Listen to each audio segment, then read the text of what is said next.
There's also a potential for curtailment for purposes of noise reduction, if in fact that's the problem.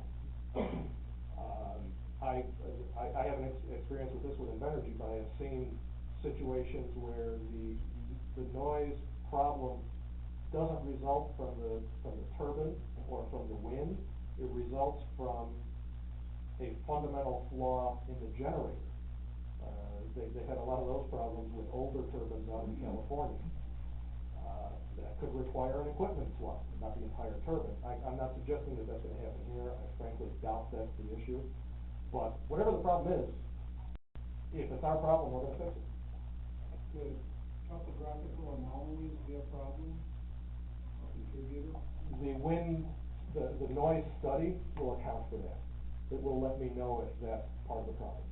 And if that is, what would be the remediation?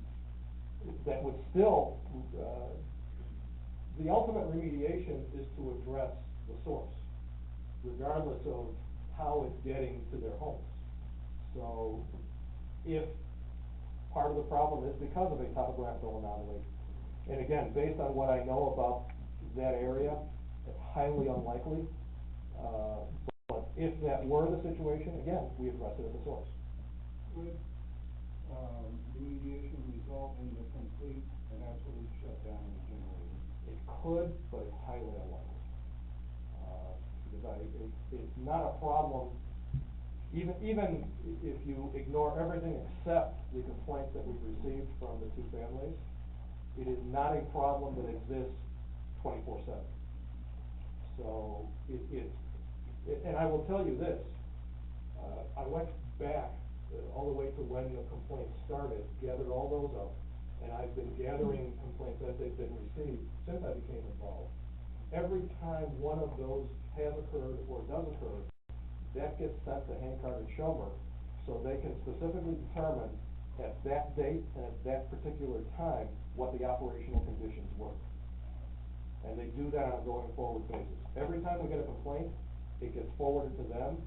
They get data from what's called the control center, and that's computer monitored, and they can get a data dump either every 5 or 10 minutes to tell them exactly what is going on at the exact moment that they say 3 o'clock in the morning, 7 o'clock in the evening, whatever it may be.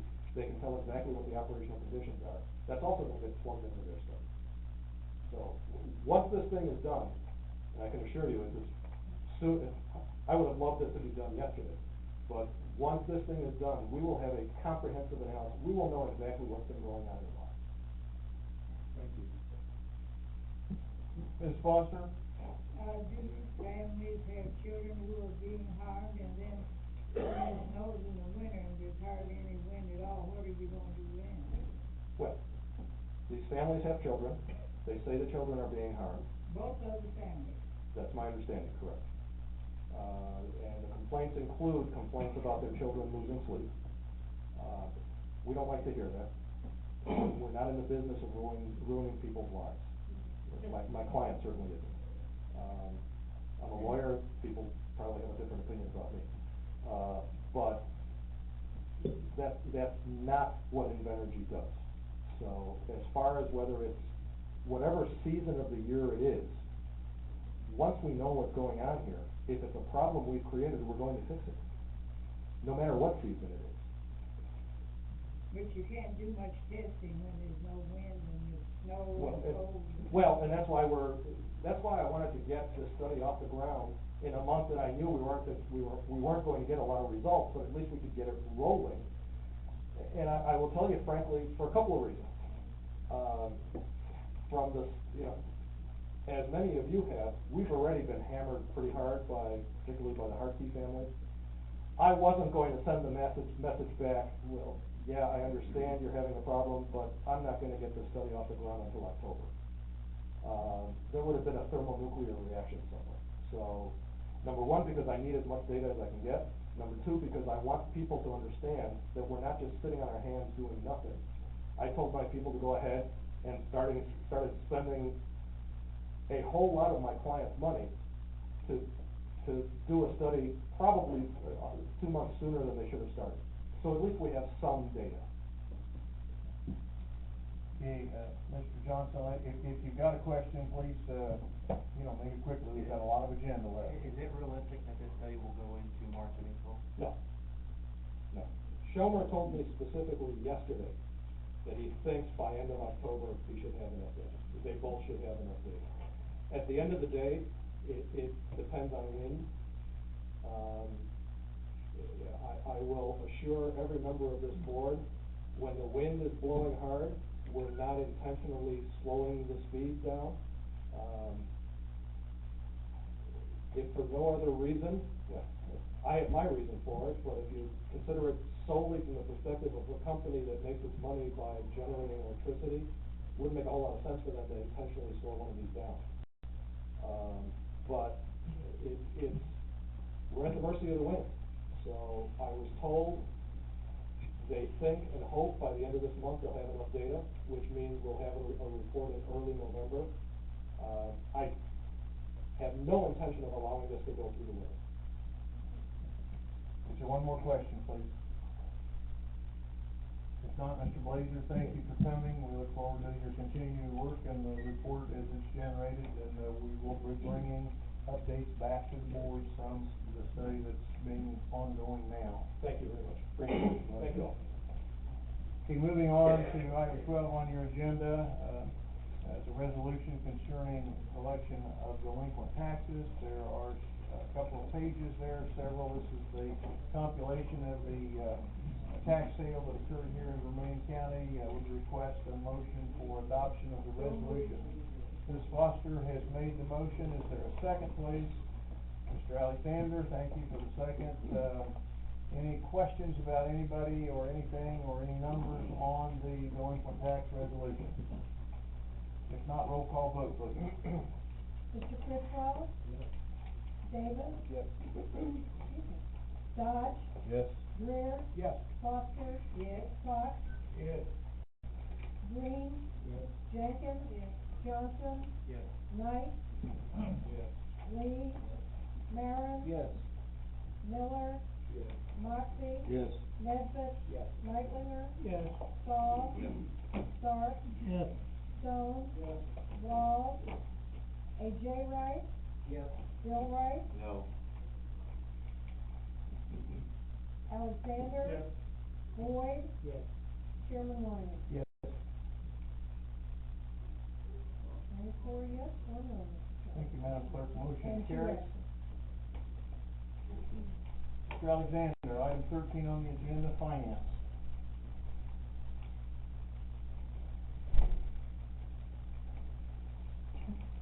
Thank you, Mr. Chairman. We have 6 items to consider tonight.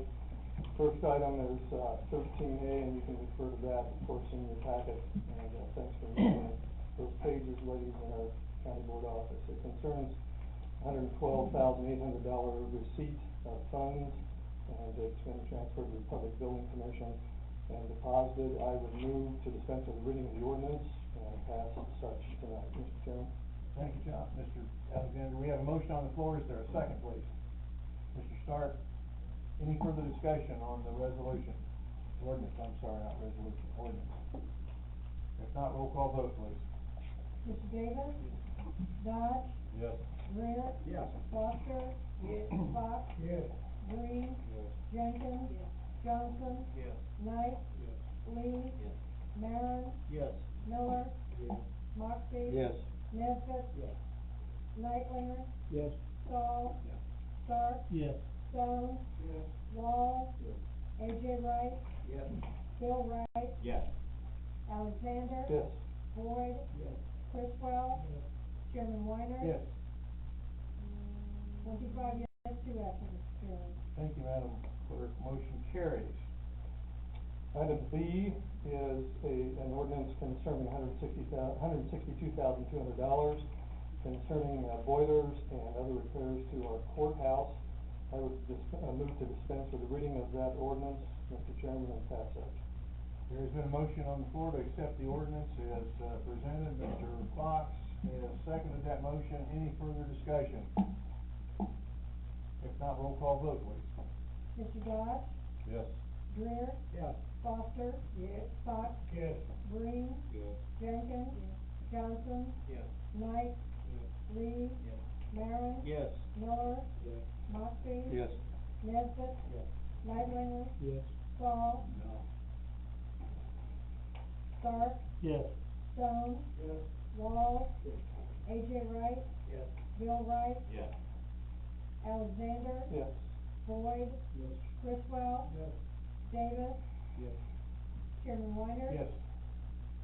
24 yes, 1 no, and 2 absent. Thank you, Madam Clerk, motion carries.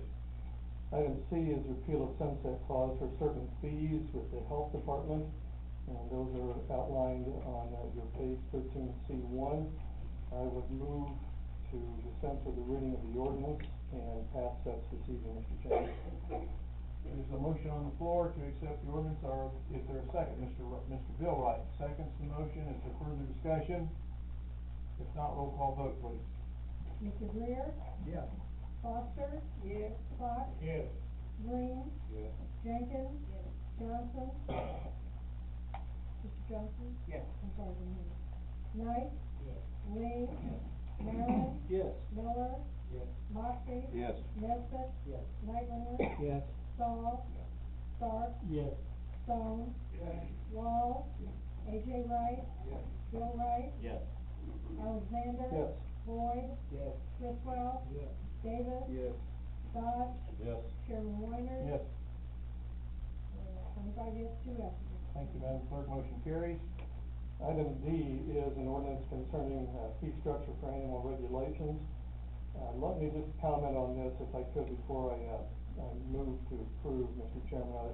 Mr. Caius is here and did an excellent job with giving us some information. Let me congratulate this body as well for moving away from the original proposal and just taking the time to study this. There's a wealth of information. I told David before the meeting that I really appreciated his extra efforts in putting this material together. I would move to dispense with the reading of the ordinance and pass that this evening, Mr. Chairman. There is a motion to adopt the ordinance. Is there a second? Mr. Green, thank you for the second. Is there questions or comments? Questions or comments? Roll call vote, please. Foster. Yes. Fox. Yes. Green. Yes. Jenkins. Yes. Johnson. Yes. Knight. Yes. Lee. Yes. Maron. Yes. Miller. No. Moxie. Yes. Nesbit. Yes. Lightlinger. No. Saul. Yes. Stark. Yes. Stone. Yes. Wall. A.J. Wright. No. Bill Wright. Yes. Alexander. Yes. Boyd. Yes. Criswell. No. Davis. Yes. Dodge. No. Greer. Yes. Chairman Weiner. Yes.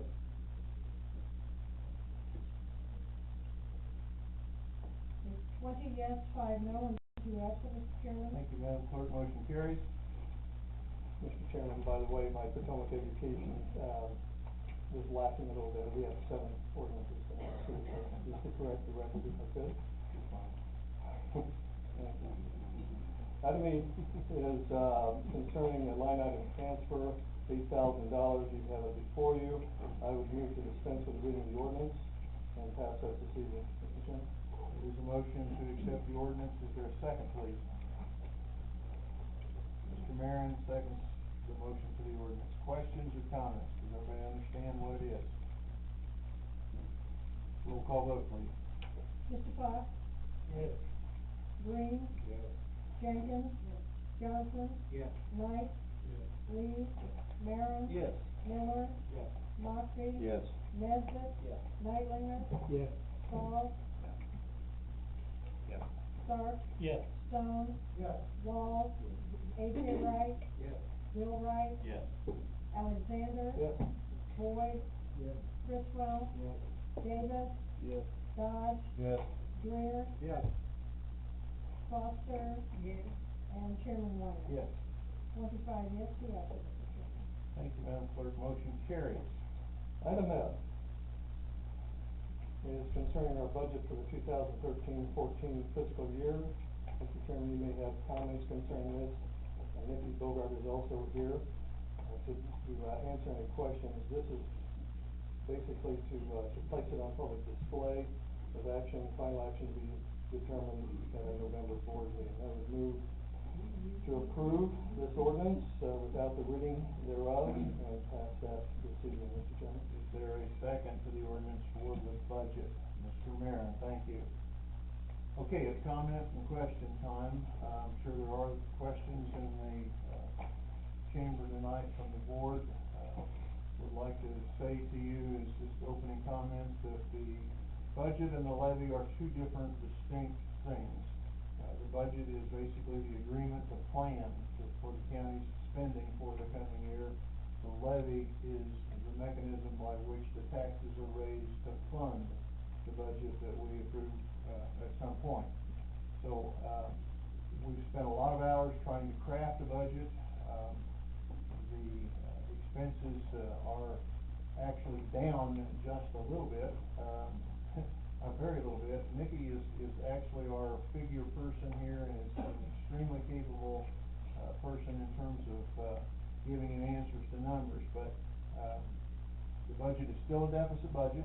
Last year we had $1,061,000. This year it's $1,081,000 or $82,000. So the budget is very similar. The proposal is very similar this year to what it was a year ago. You actually look at what resulted at the end of the year in the audit. We actually had a positive fund balance because we either had money come into the county that was unaccounted for on the revenue side, or we had expenses that were not spent, expenses that in various offices that didn't actually get spent. That's what accounted for the positive fund balance. Nikki, I think I'm going to quit and let you field specific questions from the board, and Linda Anstey is also with us tonight as the auditor. She's also very familiar with the budget and the levy and how they work. So I would open it up to you. What are your questions or concerns about this proposed budget? Let me just say one more thing. If we approve this budget and levy tonight, it goes on display. We will vote on it in November.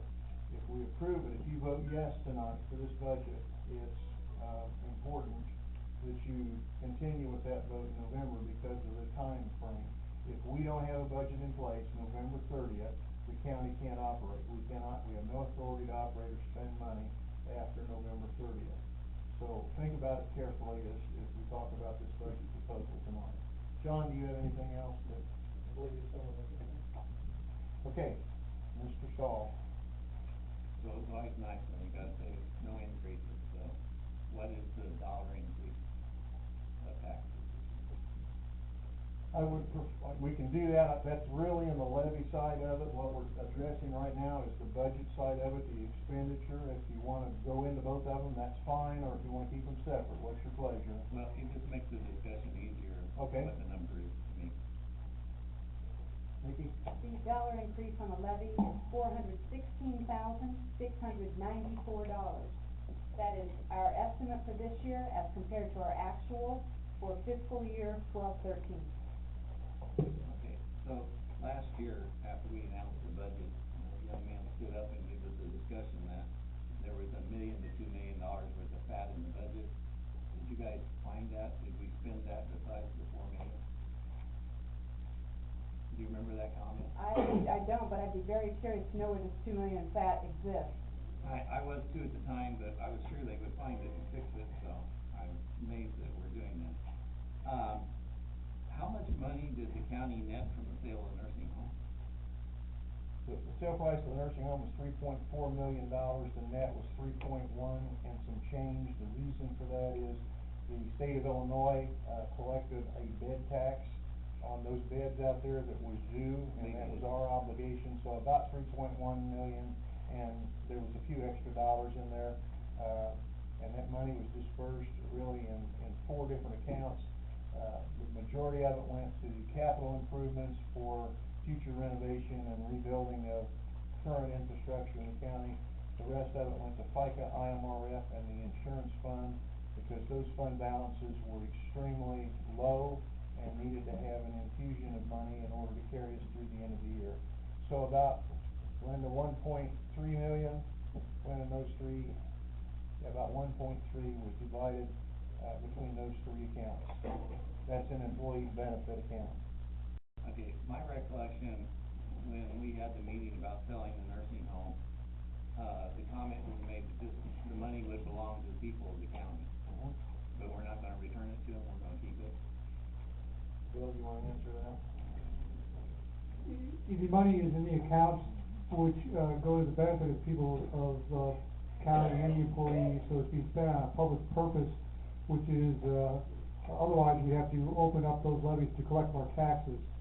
Because IMRF, we mandatorily have to fund that as we do the others, and those can be, open levies, so we are in effect, giving it to the people in the sense that we're spending it on the people. Okay, so the net of this budget is a $3.5 million increase because of that money sitting there? I'm a little confused, we took that 3.1 and we're taking another 400,000, so basically we're keeping $3.5 million from the people. That's is that logical? I disagree with the premises of that, I just don't, I'm only talking about the numerical logic of it, not the premise. Terry, could I try, Bill, in that situation? First of all, Terry, in the event that we didn't place that money in the IMRF for FICA accounts, we would have to levy that, simply because of the fact that those funds are open as far as unlimited on the levy, it's levied for need. Okay, So we wouldn't. I understand, but that's what makes it a $3.5 million increase, because we're using that money where we would have been taxing it. So to me, it's a net increase of 3.5 million, not 400,000, but that's all right, I just wanted to understand the logic. Okay, I'm not sure I understand yours, but that's okay, I'm just trying to. I'll show it to you on paper. That's fine, Okay. I'm a visual person. Every meeting we've sat here for several months now, listening to how much money we get from the wind farm. How much is that this year? And where is it in the budget? The wind farm money, it will be coming in this, future budget, the one we're talking about tonight. Yeah. An increase in assessed valuation of about $15 million. You apply the levy to that $15 million of increased assessed valuation. That's the dollars that will be generated by the wind farm development. The other source of revenue is the farmland assessment has also increased by 10% this year. Those are the two areas in the county that actually drove the assessed valuation from a little under 800 million to 815 million. Real estate, personal real estate, residential real estate, commercial property is still soft in Vermilion County and is expected to actually be somewhat less. But the $15 million increase in assessed valuation is the money that will come from the wind farm. And then it's just dispersed the way we collect our real estate taxes. Exactly, Okay, yes, spread yeah. out. Okay. The schools or the education system will be the major beneficiary of it. Okay, then, why was the FICA IMRF taken out of some of the budget and put into a different budget? You wanna answer that one, Nathan? That's simply management style, Terry, Mr. Stahl, I'm sorry. Oh, you call me Terry. Previous management decided they wanted to decentralize, as opposed to having a centralized FICA and a centralized IMRF.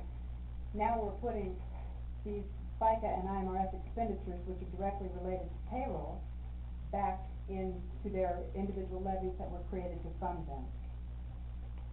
Okay, but the whole point was trying to figure out how much the departments really spend, because you remember the big I can discussion still we had, calculate that the for big you. discussion we had with the health department when we found out that, they're burying all their expenses in the general fund and nobody knew it. So it was, okay, let's put it out here so the public really knows how much each department spends. It worries me a little bit going back the other direction.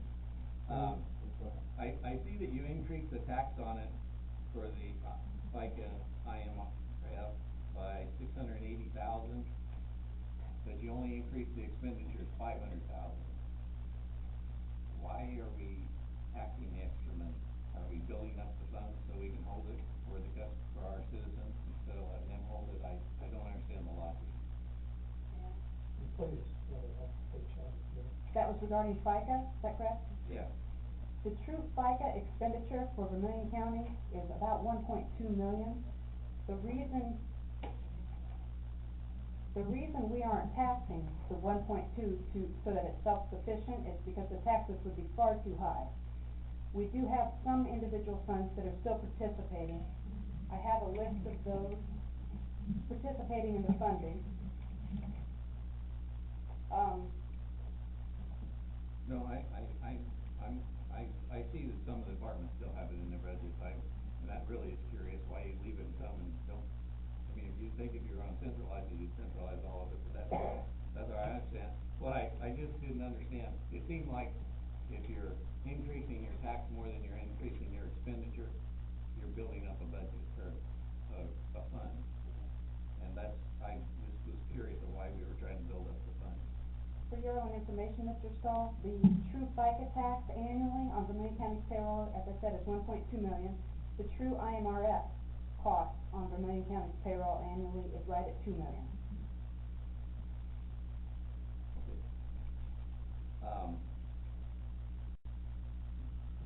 And this is the reason it bothers me, is the health department FICA and IMRF amount was $60,000 last year. It's taken out of their budget, and they're showing a $22,000 decrease, which really means that they have a $44,000 increase. And how do we, it looks like they're doing better than they are, and that's why it makes me a little nervous about doing it that way, because all those numbers get buried and you really have to dig down, and I don't think most people see that, because they won't go to the trouble to figure out all the dollars of it. With Obamacare coming in January, what is the health department's job going to be after that? Is it gonna change, do you know? As far as With everybody having insurance and all that stuff, shouldn't they have less reliance on the health department and start relying on that system? I think that's yet to be determined, Terry. I do know that some of their staff is trained as far as maybe not navigators, but are moving in that direction, in conjunction with the health department in Champaign County. So they will be assisting those, or have tried, I believe have tried to assist those that are seeking coverage under the Affordable Care Act as well.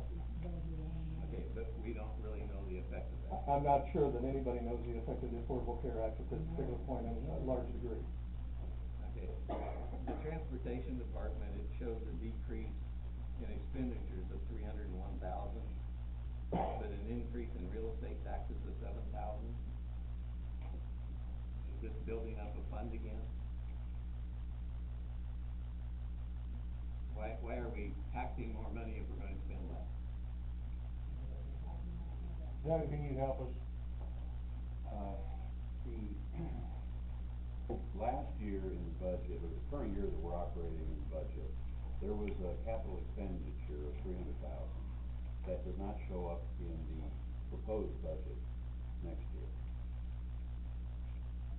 Okay, but that still doesn't answer the question, because if we're not spending it, but we're still taking in the same amount of money, we're building up more than we had last year by that amount. Is that logical? No, this year, Mr. Stahl, the highway budget is again a deficit proposed budget to spend from reserves. Okay, and it was last year, so it's $300,000 less of a deficit budget this year than last year? I'd have to check the numbers, but I do remember the one capital outlay number was $300,000, and it's a difference in that. It was not this year. Okay, so if you take out the capital outlays and you take out the adjustment that we made for IMRF by moving it out of your budget back into the other budget, are we spending more or less this year? We're spending less this year. We're proposed to spend less. If you take out capital outlays and you take out IMRF, what that did to your budget, you should be spending about $90,000 more this year than you spent last year on everything else, according to the numbers. By taking out the IMRF, we should be spending less. If you take out the gain that you get by taking it out, because it's really being spent somewhere else, so you can't count it, and the capital outlay that you say, okay, we're not making, the rest of your expenditures are up $90,000, is that correct? I'd have to look specifically at the budget. The health costs are up this year significantly. And that's at the direction of the county, board office, is what the actual costs are. Previously, the previous year, I was directed to budget only the, fund participation, I think $250 per employee. This year, the costs, the actual costs are being budgeted, and said the numbers came from the county board office. Okay, so do you think it's in the insurance? I will say the entire amount is, I'd have to check the numbers, I don't have those with me, but I know that was an increase. Okay, so, the mental health board, you left the FICA and IMRF in it. Why did you leave it in that one and not the others? I'm just trying to figure out why you didn't move them all.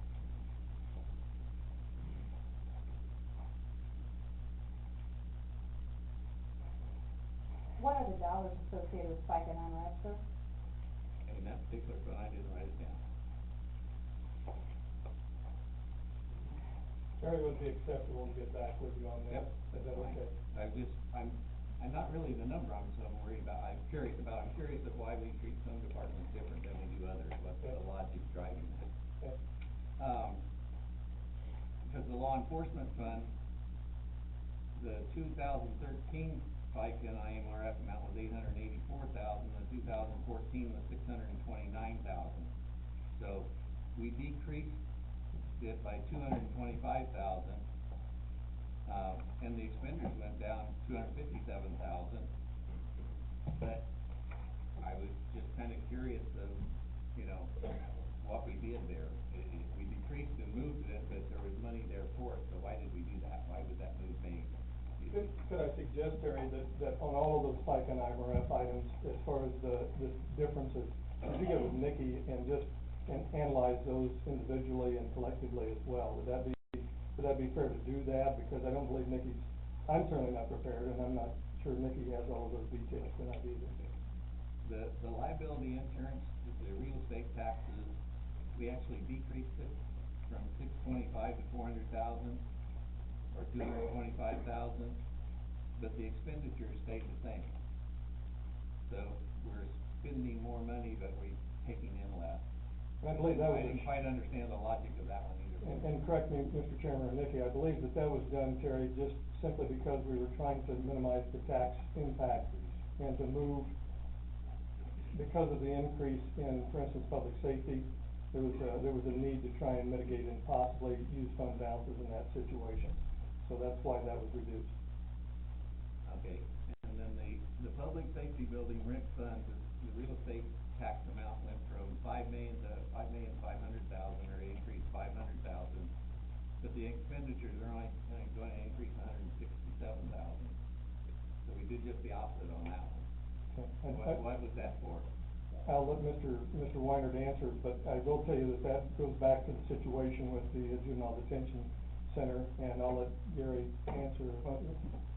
There are a couple of issues in that. One of them is the fund balances. If we look back at the historical balance of them over the last 3 to 4 years, have been depleted significantly. The idea is a fund balance should be kept in that fund that would allow the jail or allow the public safety building to operate in the event there is some catastrophic tax revolt, taxes paid under protest or whatever. The thought would be that would be there in order to operate the jail for a year till that issue was resolved. And if you go back and don't put that kind of an increase in it, I believe the public safety building fund balance will be under $5 million. Projected under $5 million at the end of this coming budget year. And that's not enough to operate the juvenile detention center and the public safety building. So basically what it is an effort to try and build back some money into the fund balance to get it a little more healthy. Yeah, and there's where I think some of the big changes, because always my philosophy is that we're not the bankers for the county citizens, so let them keep the money. If we need it, we'll ask them for it, and they'll tell us what we should do with it. So it's just a change in philosophy. The nursing home, this is the one that I'm trying to figure out how it affects the whole budget. Their total revenues last year were $10,241,000, and this year naturally they'll be zero. So our revenues go down by $10,241,000. The total the total county budget revenue went down by $9,297,000. So I was trying to figure out, I thought it would drop about the same. But is it because of the extra money that's being poured in that the revenue didn't go down as much as what we lost from the nursing home? You anticipated a $10 million decrease, that we said, I'm sorry? Well, last year it said that the budget revenue for the nursing home was $10,241,000. Naturally, this year it's zero. Mm-hmm. And so that's a decrease of $10,241,000 on just the revenue side. If I picked up the numbers correctly, the total county budget last year was $42,287, and this year it's $32,990. So that's a decrease of $9.2 million, or 9.3. So we had an offset of about $1 million in new revenue generated, whether that be charges for services, taxes, whether that be sales taxes, supplemental taxes, property taxes. We were able to offset. Besides the $416, we're gaining about another $600,000. Correct. Okay.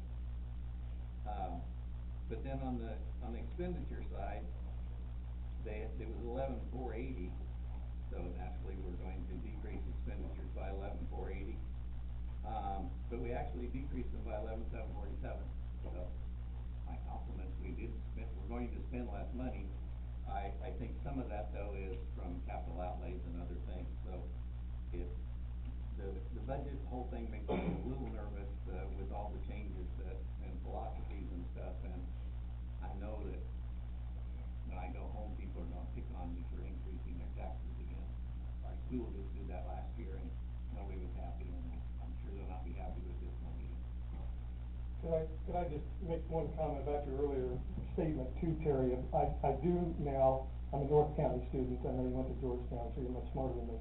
But from the standpoint of what you were saying about the $3.5 million, if you would take into consideration some of the money that we've spent from fund balances over the course of the last 6, 8, 10 years, that same philosophy would have to apply. If you're going to be consistent about that, taking the nursing home monies and the $400,000 tax increase, then also take into account the fund balances that have been spent to offset any tax increases that might have potentially been there as well. So again, I'm trying to be consistent with your philosophy, and I finally figured out what you were referring to, and I agree if you're looking at it from that particular standpoint. But again, the fund balances have carried this county for quite a number of years, and that's why we've been able to avoid those tax increases, because we have been spending the taxpayers' money in my view, in a fiduciarily responsible way. Yeah, so my question is, are we gonna leave them where they are now, or are we gonna increase them? Increase what? The fund balances. That depends on each of the fund balances. You've already heard the chairman refer to the fact that the public safety fund balances has shrunk to the point where we want to replenish it in that situation, so it really depends. I think you'll find most of those fund balances are probably going to see a reduction. Nikki has some of those here tonight, but I'm sure you'll see that some of them are going, she'd be happy to share that with you as well, okay? Mr. Chairman, can we call for a vote? Ms. Foster, we really do need to discuss this so that the county board is understanding of what the budget is. I apologize for the length of the meeting, but it is important that everybody understand and have their questions answered. And thank you for answering that. Mr. Green. I thank Mr. Stahl for his analysis. What changes might you recommend to make yourself more comfortable with this? Well, like I said, I was very comfortable with making each department show all their own expenses, so we knew which departments were, changing. Because now when you increase FICA, you don't really know which department's costing you money. So some of those basic changes, but the other one is just, studying, are the fund balances high enough, and is everybody comfortable with where they are? Or do we really need to run the juvenile detention center for a year without any tax input? Is that realistic for us? So So and I don't know where to draw that line. It's just, is everybody comfortable with where we're drawing it? Because I was in an industry long enough to understand about taking people's money and holding it for them. And was always curious that, you know, some of the greatest holders of funds are government. And it's like, why do you tax the people to hold their money for an emergency that never quite gets there? So that's my problem with the theory of it, but I'm not saying that where they are is good or bad, because I really haven't looked at each one of them. But if you just wanna think about it when you do these budgets, if you're gonna increase people's taxes, what are you doing with it, and does it really make sense? That's all I was going to do. Thank you. Ms. Bogart, do you have anything in response to that, or do you need to recognize Mr. Mayor? I would say that based on our income from investment, we're not sitting on a lot of taxpayer dollars it's minimal. Yeah, I can tell you that the income on the cash that I have is not very high, but it's not because the cash changed, it's because the interest rate changed. Mr. Mayor? If I am to understand correctly, that the estimated expenditures in FICA and IMRF and in the Public Safety Building Fund still outpace revenues. So we're not actually building money into those funds, we're trying to stem the bleeding, so to speak. Yes. Thank you. Other questions? Mr. Lee? Comment on some of these numbers, looks like our projected fund balance at the end of November 30th, 14 will be down about $4 million. So we'll be eking into that an increase. So the fund balance is a little confusing because it's not cash. So that should be a number that would be more helpful probably than fund balance. I'm sorry, we couldn't hear what Mr. Lay was saying. I said the projected fund balance will be down $4 million on November 30th, 14 compared to what it is now. Based on our projected budget. Other questions, Mr. Alexander, Ms. Obert?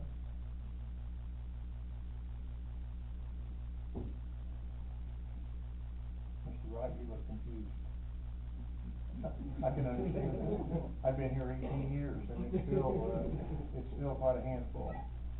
To answer Mr. Stahl's question, and part of the reason for the shifting of the FICA and the IMRF, some departments just don't have the funding to pay that.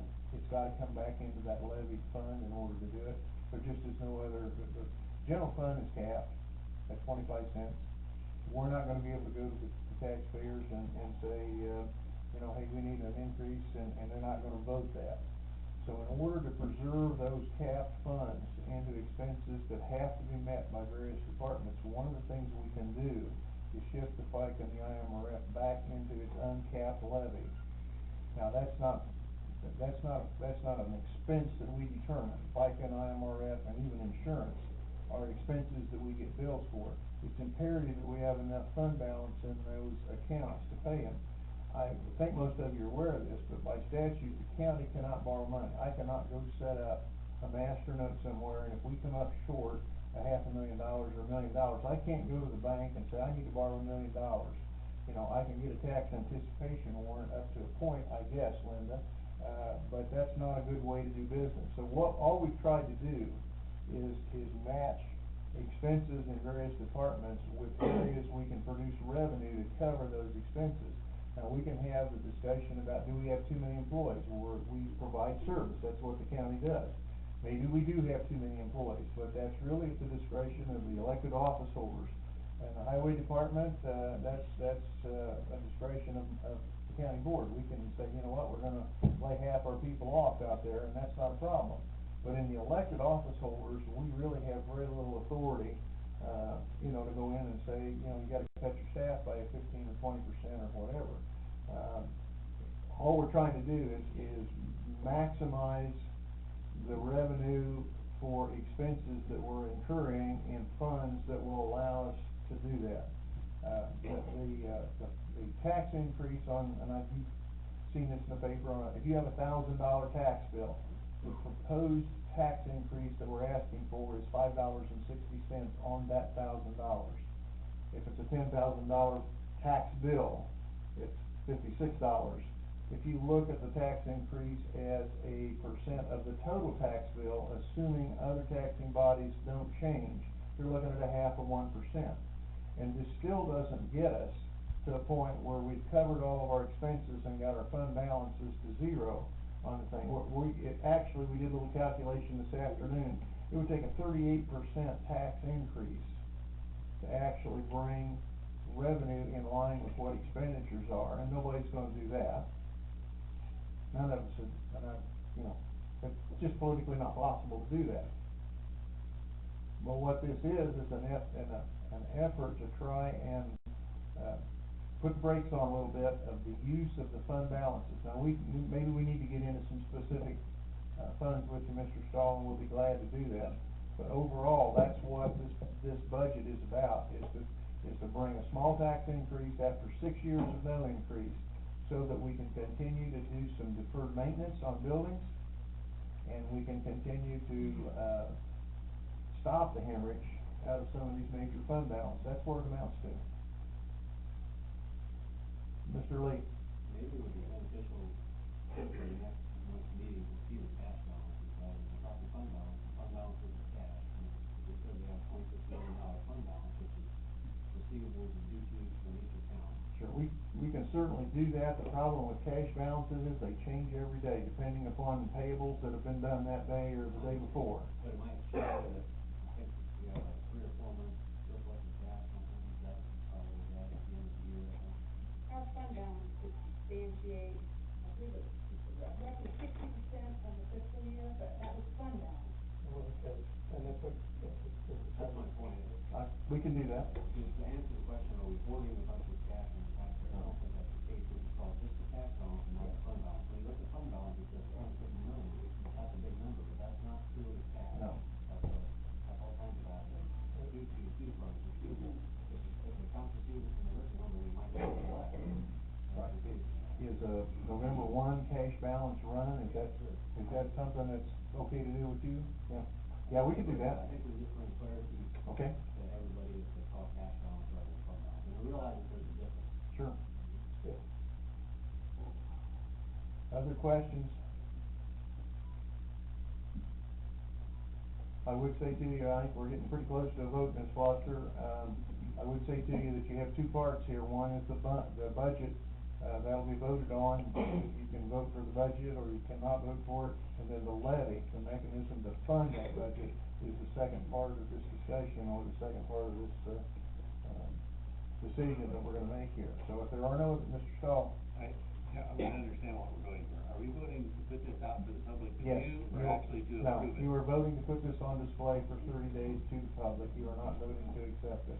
Same thing with the tax levy. That's correct. Okay, sorry, I misunderstood what you said. Anything else? Roll call vote. Oh, I'm sorry, Mr. Wright, A.J. Wright? But didn't you say if it doesn't, if you vote on it, if you vote this to put it up for 30 days, that we have to make a decision at that time? And if we do not accept that, then we Correct. can pay the bills. The parameters of time will not allow us to redo the budget at the November meeting and meet the criteria under statute for a November 30th budget to be in place, so December 1st, the county can continue operations. And could I explain, AJ, that it requires a 30-day viewing by the public, so if we change the budget, you have 30 days that has to be presented to the public. So that's why it's urgent to get things on the table tonight and explain questions or try to answer questions in that situation. Because if we wait until November, vote it down, we have some very real problems. Is this the first time that everyone's talked about it, or is this, how's this work that, I'm not, I'm new. But I don't know what to do. Dollars and budgets, that's a fair question, Mr. Wright. What happens is individual departments have parent committees. And in July, we start the process of those departments submitting a budget to their parent committee. They're either approved or disapproved or amended or changed.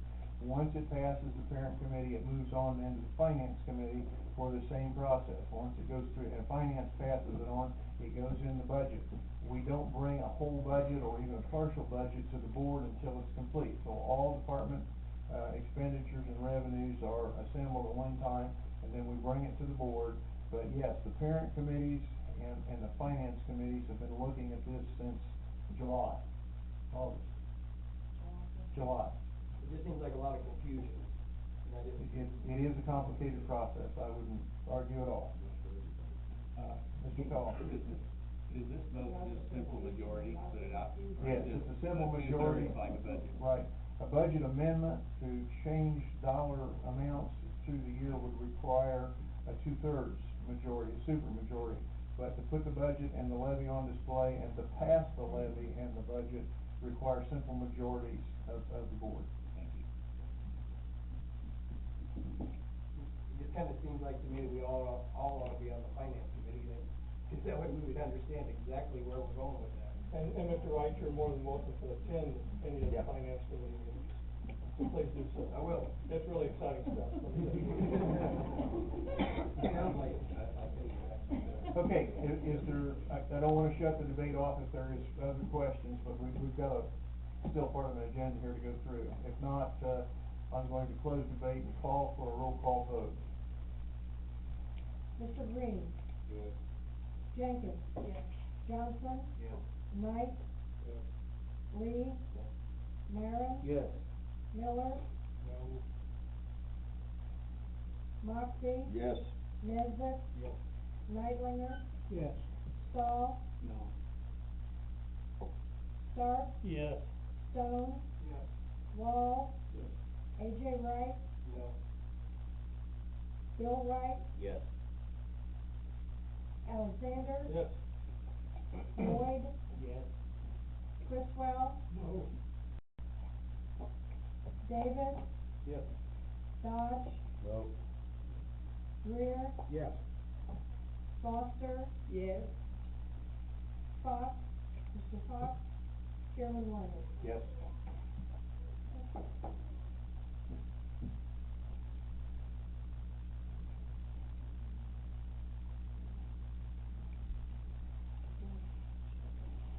Mr. Chairman, we have, 19 yes, 5 noes, and 3 absent. Thank you, Madam Clerk. The motion for the ordinance of the budget carries.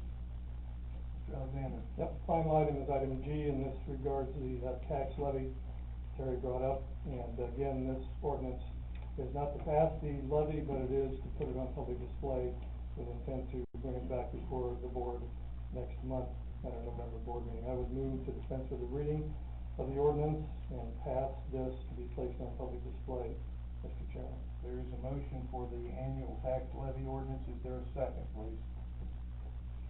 Mr. Stark, thank you. Motion before the board on the tax levy, with the second. Is there other discussion or questions? We've kind of tied those two together. You know, it is an increase. It's a small increase. If you look at it over a period of, this is the 7th year, 6th of no tax increases. We can show you in fund balances why there was not a tax increase for the last 6 years. If you look around, you can see some deferred maintenance that wasn't done, also because there was no money to do them with. So I think it's a reasonable, prudent direction to take. I don't think anybody that's sitting here tonight could point to much of anything that you're paying less for today than you did 2 years ago, or 4 years ago, or 6 years ago. I think most of us are paying more money for goods and services today than we did 3, 4, or 5 years ago. And all we're trying to do is begin to catch up a little bit, you know, with that expenditure that's been made. Other questions? Anybody with a question? Last call. Roll call vote, please. Mrs. Jenkins? Yes. Johnson? Yes. Knight? Lee? Yes. Maren? Yes. Miller? No. Moxie? Yes. Nesbit? Yes. Nightlinger? Yes. Stahl? No. Stark? Yes. Stone? Yes. Wall? AJ Wright? Yes. Bill Wright, Yes. Alexander. Yes. Boyd. Yes. Criswell. No. Davis. Yes. Dodge. No. Greer. Yes. Foster. Yes. Green. Yes. Chairman Weiner. Yes. And there's 18 yes, 6 no, and 3 absent, Mr. Chairman. Thank you, Madam Clerk. Motion carries. Okay, the budget and the levy will go on display, and we will then, in a month, at our next, November meeting, we will take final action, on voting the levy and the budget. Thank you. Mr. Johnson, Transportation, please. Good evening, I've got 3 items this evening, just being back, over the hill. The first item is surplus property, that is past property is in unsafe project, 2 older trucks that are gonna be scrapped, there's a value for them, a street value. I would move to dispense with the reading and stop, item A. See, there is a motion for the resolution, for declaring property surplus. Is there a second, please, Mr. Stone? Discussion or questions? Roll call vote, please. Mr. Johnson. Yes. Knight. Yes. Lee. Maron. Yes. Miller. Yes. Moxley. Yes. Nesbit. Yes. Nightlinger. Yes. Stahl. Yes. Stark. Yes. Stone. Yes. Wall. Yes. Wright. AJ. Yes. Bill Wright. Yes. Alexander. Yes. Boyd. Yes. Criswell. Yes. Davis.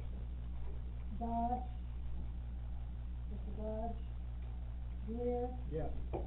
Foster. Yes. Green. Jenkins. Yes. Chairman Weiner. Yes. Mr. Dodge. Yes.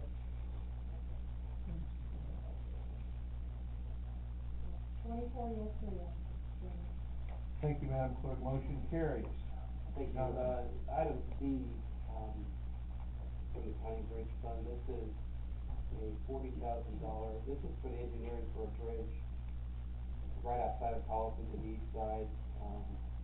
I've walked it, it's starting to decay. It's not dangerous by no means, it's not gonna collapse, but this is the first step of getting it replaced. The engineering process that goes on to, the construction of it. I would move to dispense with the reading and adopt, resolution C. Okay, there is a motion, Mr. Knight, a second, for the resolution on County Bridge Fund concerning the bridge at Carlson. Any further discussion or questions? Roll call vote, please. Mr. Knight. Yes. Thank you. Lee. Maron. Yes. Miller. Yes. Moxley. Yes. Nesbit. Yes. Nightlinger. Yes. Stahl. Yes. Stark. Yes. Stone. Yes. Wall. AJ Wright. Yes. Bill Wright. Yes. Alexander. Yes. Boyd. Yes. Criswell. Yes. Davis. Mr. Davis. Dodge. Yes. Greer. Yes. Foster. Yes. Green. Yes. Jenkins. Yes. Johnson. Yes. Chairman Weiner. Yes. 23 yes, 4 absent, Mr. Chairman. Thank you, Madam Clerk. Motion carries. Mr. Johnson. The item C is a resolution for the county motor fuel tax. This is an annual procedure, a little sooner than it was last year, and that was for the state. This is basically, to appropriate motor fuel tax money allotments for the maintenance on county, or state highways, meeting the requirements of Illinois highway code, which basically lets us spend that motor fuel tax. I would like to dispense with the reading and adopt resolution C. Very good. Is there a second to the motion? Mr. Mockbee, thank you. We have a motion and a second for the resolution for the annual maintenance of $950,000. Is there any discussion or question? If not, roll call vote, please. Mr. Lee. Yes. Maron. Yes. Miller. Yes. Moxley. Yes. Nesbit. Yes. Nightlinger. Yes. Stahl. Yes. Stark. Yes. Stone. Yes. Wall. AJ Wright. Yes. Bill Wright. Yes.